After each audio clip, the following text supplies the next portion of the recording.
Hello， 大家好，我是 Venus， 欢迎来到我的频道。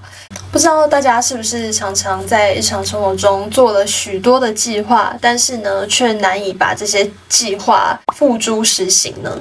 其实，在之前我有拍过一集影片，叫做《如何更容易达成目标，养成新的习惯》。在那一集呢，我主要是运用到影响我最深的一本书，叫做《原子习惯》。我从那本书里面摘录几个重点分享给大家。不过在这一集呢，我想要从我的日常生活中找出3个影响我最深、最实用的方法，让我们可以更轻松、更高效率地完成我们的目标，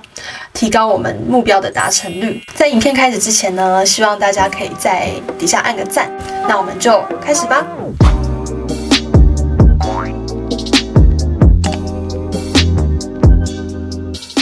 第一个重点呢，就是断舍离80-20法则。不知道大家有没有听过80-20法则呢？80-20法则就是我们可以透过20% 的努力来产生80% 的效果。有时候当我们生活中充满各式各样想要做的事情，想要完成的目标，但是呢，常常找不到方向，不知道从哪里开始下手。透过80-20法则，我们可以将注意力放在比较有价值的事情，这样子不仅可以减少我们的焦虑感，也可以让我们更高效率的迈向我们的目标。那我的做法呢，就是像是每年年初写手账的时候，我就会把我今年想要完成的事情写下来。那每个人一定都有各式各样想要做的事情，今年可能想要存钱，你今年可能想要去旅行，你今年可能想要尝试一些从来没有尝试过的事情。我就把我想要做的事情，我写了大概25件事情，写完之后呢，我就审视一下这个清单，然后呢，用荧光笔把其中5件我觉得最想要，而且最重要的事情把它画出来。当我把 Top 5最重要的5件事情画出来之后呢，我今年首先就是聚焦在这5件我想要做的事情上面，然后剩下的20件事情呢，如果我有多的余裕，有多的时间，我再慢慢的去完成它。那接着呢，我们就要来谈谈第二点。第二点就是了解你的能量在何时。你应该已经有发现到，有时候呢，今天我们的能量很高，可是过了一天，突然我的能量又变低了。有时候会没来由的感到很疲倦。那这可能和我们的生活节奏还有生理时钟息息相关。每个人的1个月内、1周，甚至是1天之内都有高低潮期，所以了解自己什么时候能量最饱满，然后来找到最佳的产出的时机点，这个部分是非常重要的哦。在这个高峰阶段，你的能量最高，你的产出也会提升。相对的，当你完成之后，你的成就感就会最强烈。那假如说你是一个夜猫子好了，所以白天的时候你可能都睡到很晚，如果要你早起的话，你可能会无精打采，然后甚至没有体力完成这些最重要最有价值的事物。但是到了晚上呢，平常大家要睡觉了，可是在这个时候呢，你却是最能量饱满的时候。那其实呢，你不用 follow 大家一定要每天早上6点7点起床做事情，你可以把最重要的事情安排在晚上来处理，这样子你就可以更充分的发挥你的能量，来提高你的工作效率。那如果你是像我一样，我是一个晨型人，我就是每天早上大概7点半起床，7点半到8点之间这个区间起床，然后开始做瑜伽、喝咖啡、吃早餐。那接着呢，我就会首先完成最重要的事情。像目前这个阶段呢，最重要的事情就是写论文。那我会在白天进行这些事情，告一个段落之后呢，我会开始处理一些比较零碎的事情，例如说做家事啊之类的。如果你更了解自己，然后你可以合理的安排你的日常的活动，把你的能量投放在最适合的时候，这样子呢，你就可以事半功倍咯。最后一点，也就是我们最常忽略的，就是不必追求完美。许多人会因为担心自己做得不够完美而陷入拖延的泥沼。那在这个部分呢，我之前有拍过完美主义还有拖延相关的内容，大家有兴趣的话可以去看。应该是这里，大家有兴趣的话可以去看哦。但其实比起做完美的计划、完美的处理事情，其实最重要的事情是勇敢的跨出第一步。去解决最困难的任务。大家要记住这一点，就是无论你的事情是否进行的完美，但是你的行动它本身就是一个成功。如果你有这样子的心态，你相对的可以减缓焦虑，让你更容易的可以克服你的心魔，克服困难，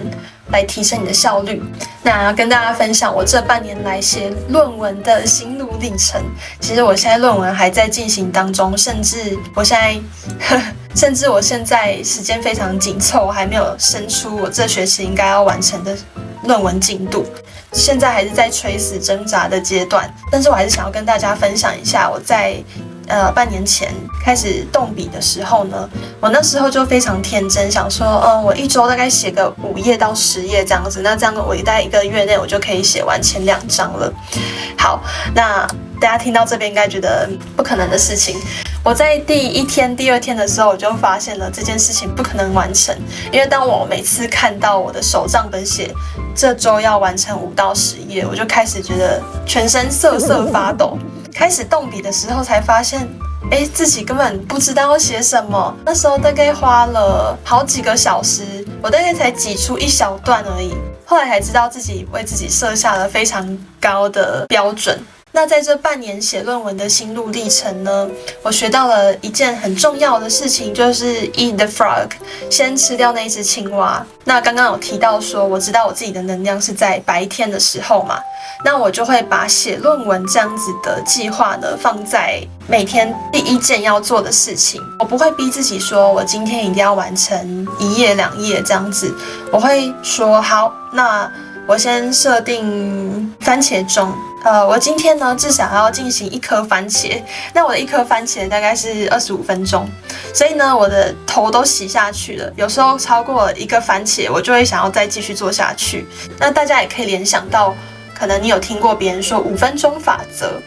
假如说你今天呢想要练习马拉松好了，因为你半年后你要参加马拉松。最初的阶段，如果你还不知道怎么样换气，怎么样吸吐，怎么样跑步的话呢，第一个阶段你是先从5分钟开始，你先跑5分钟，之后呢慢慢的增加，慢慢的增加。那我写论文的方式是这样，在一天最高效率、能量最饱满的时候，先做这件事情。好，那它可能不是5分钟，我可能是设定25分钟啊，50分钟。那当你真的进行下去之后，你就会让自己进入状态。很多人会误解说，我一定要让自己进入状态，我才能做这件事情。其实不是哦，是你要开始做这件事情，开始行动之后，你就会慢慢的进入状态。好了，那以上这3点呢，就是集结我的日常生活中体悟出来的3个实用的方法，分享给大家。那我常常告诉自己说，我的人生呢，不只是一个计划清单而已。就是即使我把事情写上去了，但是呢，我如果没有行动的话，它永远就只是一个纸上谈兵。我希望我想要做的事情，我希望我的人生，它像是一场刺激丰富的旅行。所以我要透过行动，才能让我脑中的想法实现。好，这就是今天的内容。如果你喜欢我的内容的话呢，希望你把这个内容分享给你的好朋友、你的家人，让大家一起提升目标的实现率。也希望大家可以订阅我的频道，定期追踪很有意义、很丰富的内容。那我们这一集就到这里咯，拜拜。会亲身经历的3个重点，那这3个重点呢，在这个高峰阶段，你的效率会得到真的会更强烈。在这个高峰阶段，你的能力